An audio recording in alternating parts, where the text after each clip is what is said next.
Hello everybody and welcome to this light novel review. In this video I'm going to be talking about the light novel 5 centimeters per second, One More Side. This one is an adaptation of the original anime film by Makoto Shinkai. The adaptation is written by Arata Kanoh, who of course was also the one who did the adaptation of Voices of a Distant Star, which I reviewed just a couple videos ago. This is released officially in English by Vertical with a translation by Kristi Fernandez and original cover artwork by Monogatari series artist Vofan. If you want to pick up your own copy, I do have links in the description down below. Now before I get to the rest of the review, just a couple of points. Point number one being, this one is subtitled One More Side because even though it retells the events of 5 centimeters per second, it apparently does it from alternate viewpoints than what the film does. The second point that I want to make, and this kind of relates to what I'm talking about when I talk about points of view, I have not seen the film. I only know that it tells it from different points of view because of some research online. So I'm going to be completely talking about this as a reader. I have not watched the film. I do want to watch the movie, but I thought that I should just keep my review to have it not being influenced by having watched the movie. That just to be able to talk to you honestly about whether this is a satisfying read from a purely reader's point of view, or if it really feels like it's mainly intended to be a supplement to the film and to therefore engage with existing fans of the anime. In terms of my second point, and I'll just come right out and say that before I even get into everything about this book, yes, I found this to be actually a really satisfying read, even though I had not seen the film. And in fact, when I was taking a look at some of the information about the film and the points of view that were used in the movie, it kind of struck me that the way this book tells the story makes more sense. And again, I haven't seen the movie, so I can't say that for certain, but this book is told exclusively from the points of view of, first off, there's 3 parts, and it follows basically 2 characters. First, they meet elementary school, then it follows one of them into high school, and then the third and final part is where both of them are now sort of adults, early adults in their 20s. It follows the 2 characters, Takaki and Akari. Now, when they meet in elementary school, both of them have been bouncing from school to school to school to school because of their father's jobs, and so they kind of mesh with each other because they understand the situation that each of them are in terms of, having a hard time meeting new people, having a hard time integrating into existing groups. And so, as often happens in Shinkai films, the 2 of them fall in love with each other. It's their first love. And in the end of the first part, we have this sort of one big event, this one thing that culminates between the 2 of them, and then they are separated once again because of their fathers being transferred to other places.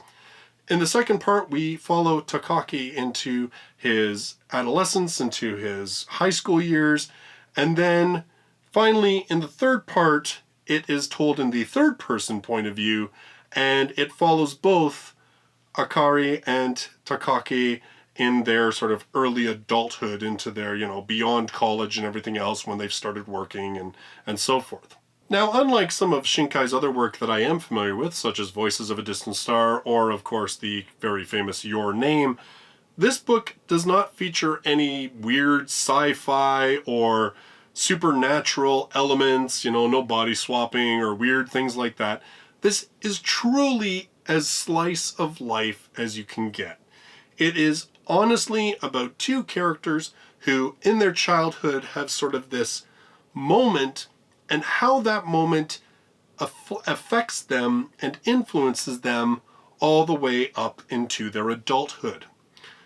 For Akari, this is a story of development, a story of growth.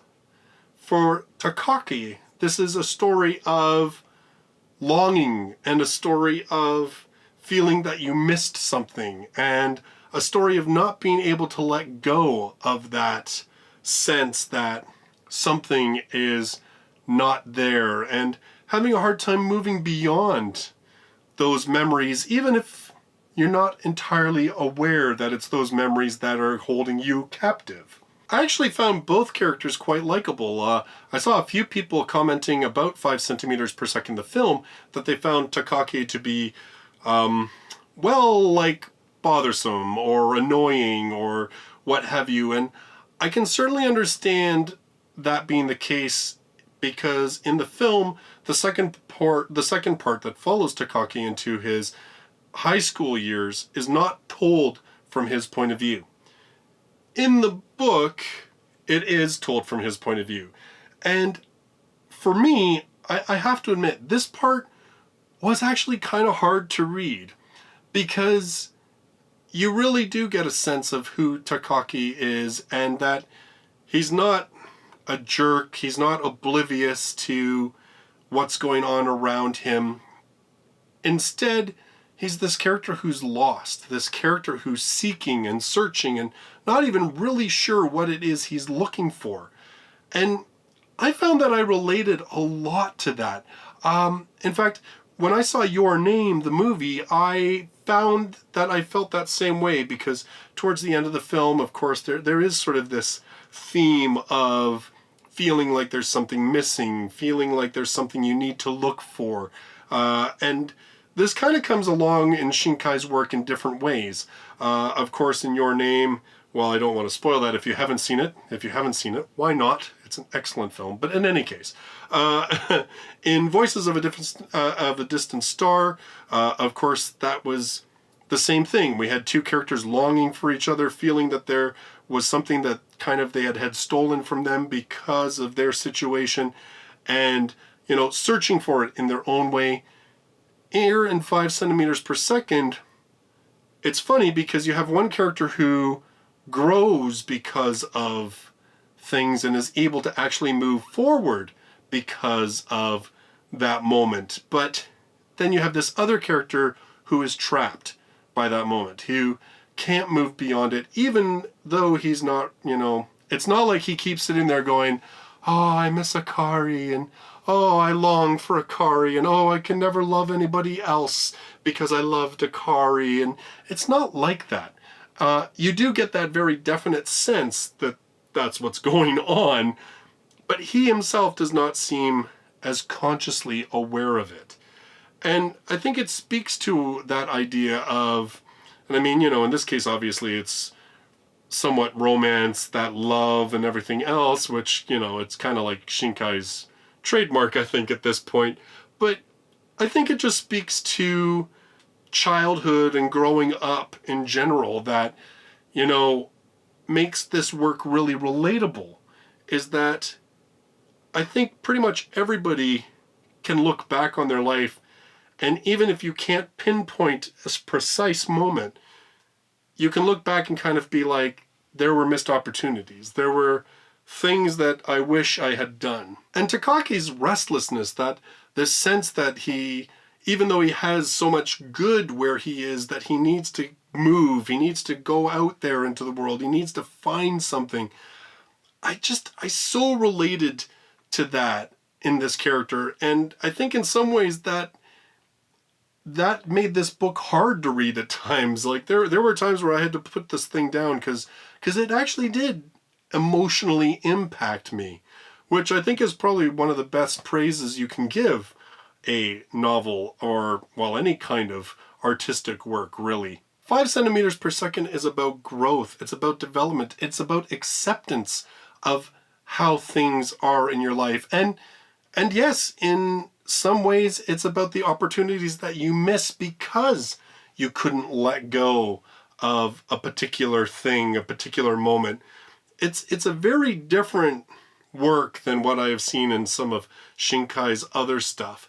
And I really do want to watch the film to see how that impacts me in comparison to the book. Because as I said, having these stories told from different points of view, I think is going to really change sort of my emotional reaction to them. I can see that in the second part, because Takaki, you're not in his head, I could see where you could see him kind of as this aloof jerk And it may not impact me as much as when I was inside his head in this book, and, you know, there was just so much that I related to. And then again, we hit into the third part of this book, which then divides itself to follow in the third person point of view, both Akari and Takaki, and it is very much like a Shinkai film. These two characters on separate paths and everything else, and then again there is this moment, and it seems so insignificant in a lot of ways, but you realize that it's going to once again have a huge impact, potentially and hopefully in a good way, as these characters continue on. And what's funny is that it is such a, again, very real and very slice of life moment. Again, it's actually something that, in a sense, I kind of felt that I related to in my own personal experiences, which I won't get into because really spoilery, and also, well, you probably don't care. I don't know if I want to put all that out on the internet anyway, but in any case, so 5 centimeters per second. So there's these 3 parts, these 2 characters that I found that I was really engaged in. I wanted to see them succeed. I wanted to see them move on with their lives and find happiness and everything else. And I think it was because with Akari, I just liked her. And with Takaki, it was because I was kind of personally invested and kind of like cheering him on in, almost an Avatar-ish type of way. And so then we have this third act, which of course is kind of the emotional payoff of the whole thing. And as a reader, I really enjoyed this book. I found that I was really engaged in it, which I've probably made very obvious by this point. And even though I'd never seen the film, it didn't matter. The book still clicked. The book still worked for me. And perhaps that is because we didn't get a whole bunch of different points of view. It really was a story about Akari and Takaki. And even the other characters who came into their lives, they're there, they play their roles, but they definitely, this is the story of these 2 people, and as it should be. I think it works really, really well that way. So overall, this was like a really emotional ride for me that I truly enjoyed. And because it's very slice of life, probably my only complaint would just be how much time is covered in what seems like a relatively short amount of time. But I mean, it hits the most important parts, and it certainly tells the story that it sought to tell. So if you've seen the film 5 centimeters per second, I mean, I can't tell you that this book is truly an awesome read as a companion piece to that movie, because I haven't seen the movie. But I can tell you that if you haven't seen the movie, the book is definitely worth reading. It is definitely something that you can enjoy without having seen the film. And it is definitely something that when I was finished it, I wanted to watch the movie, and I've held off so that I can do this review. But I'm definitely going to check this film out very soon, if not after I finish recording this review.